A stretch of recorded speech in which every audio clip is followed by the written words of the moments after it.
Can I say a lot I of the disagree. perversion that comes if you are not going to be acceptant with your partner, if he comes to you and is like, hey, I really like getting pegged, I want you to peg me, and you're like, ew, that's so disgusting, like I would never do that, you want me to eat your ass, I would never do that. Well then, okay, what are you going to do, divorce him? Or what are you going to do? Realistically, I'm asking you, I'm asking, hold on, I want to know. What are you going to do? That's your husband. He's like, hey, babe. I think one of the things about marriage that's really beautiful is I know what my husband, before we got married, I think I know who he is. But things change, and maybe he wants to start exploring. He wants to start doing what?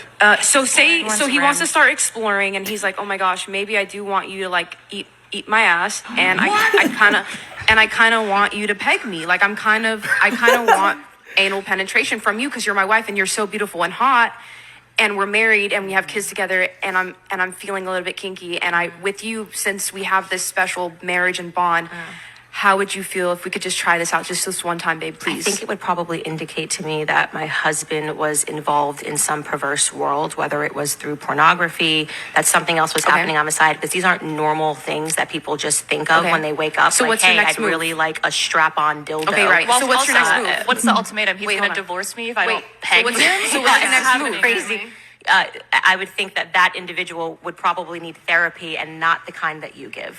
Now, I'm going to say something like a little rant before I get into what I'm going to say, so bear with me. So if you guys know The Sound of Freedom, it was about the trafficking kids movie. Well, there was a guy who was a part of like all this other stuff, but the actual, real people, not the people in the movie, that were actually tackling down these people.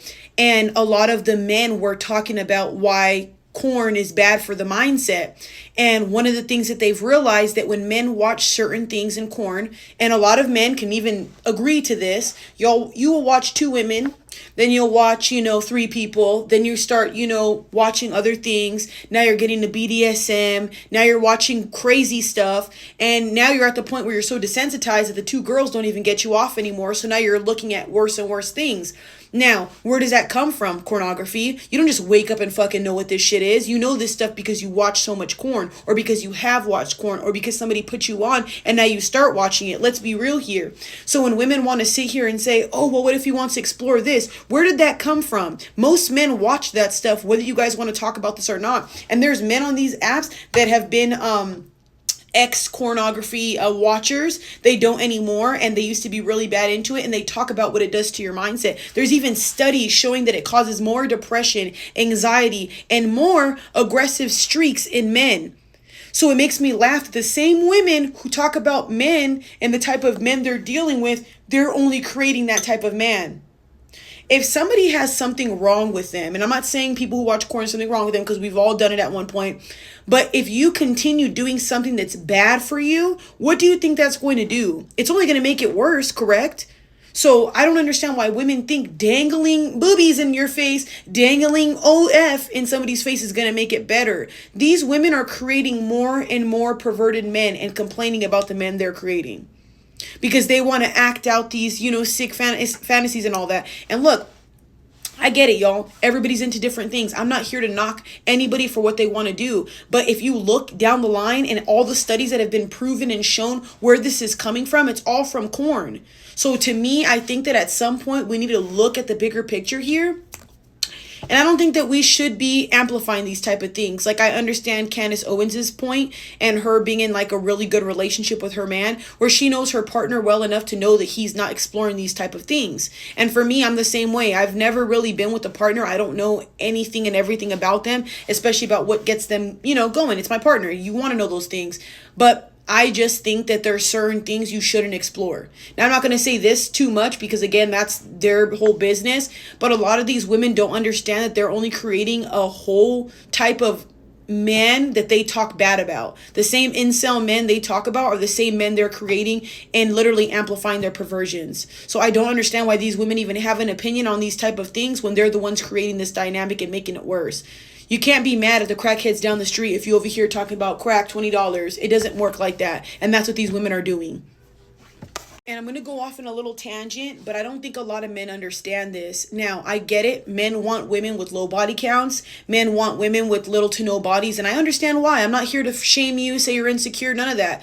But the thing that bothers me is there's some men out here who do get women, they got low bodies. And then you get upset when she's not, all, fierce and feisty and wanting to do it all the time. That's what comes with that. So be mindful when you're trying to lock a woman down who doesn't have that type of mindset. Don't expect her to be throwing it back every single day. And also, there's just some women who are not like that. So to me, it's crazy that men want women with low body counts, but get mad at those same very women for not wanting to explore certain things or not wanting to do things. That's the reason why their body count's low to begin with. You know that, right?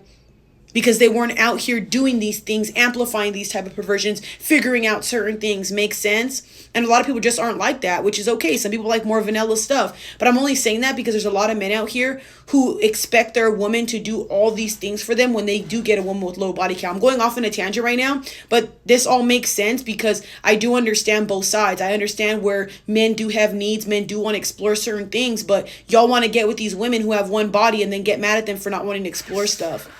And then y'all will go, not all men, y'all will go and cheat on those same housewives for what? Girls who are fully tattooed, girls with a wig on, girls with hella makeup on. The same girls you talk crap about, you end up getting cheated on with. And y'all, I don't want to hear it because I counsel and I have a lot of people that have been talking about the whole cheating thing. And this is why I talk about OF. OF is one of the reasons why a lot of people are breaking up as well too, whether you guys want to talk about this or not. It's another reason why I talk about OF so much. I don't give a shit about that. I care about the people that I'm trying to help and the things that I hear every day to try to help and contribute to whatever's going on in the world. Makes sense? So with that being said, y'all, I feel as though y'all need to pay attention to the people that you're getting with. Because if you're with somebody who's getting mad at you for not acting out their sick perversions, especially when it's getting to a point where it's too much, yeah.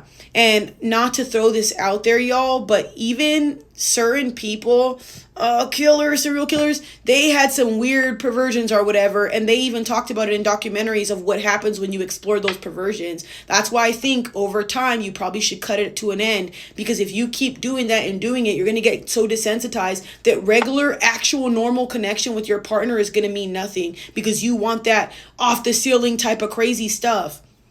And like I said, this is an opinion. You do what you want. Me personally, I'm not Candace Owens, so I have a different view with like what I would do with my partner, but I'm not going to disclose that on here because that's my business. I do what the hell I want with my partner. But for y'all, please be mindful of the people you get with, and please talk about these things beforehand, because the last thing you want to do is get married to somebody who's not going to fulfill things you need. And if you actually absolutely need this stuff that she's talking about, butthole play, whatever the hell, I would suggest you get with a woman who does that, because you're going to be miserable for the rest of your life. And I truly mean that. Because if you need loving and your partner's not affectionate, how do you expect it to flourish? Going off on a tangent, but like I said, do whatever you want with that information. Just pay attention to the people your guys are getting with.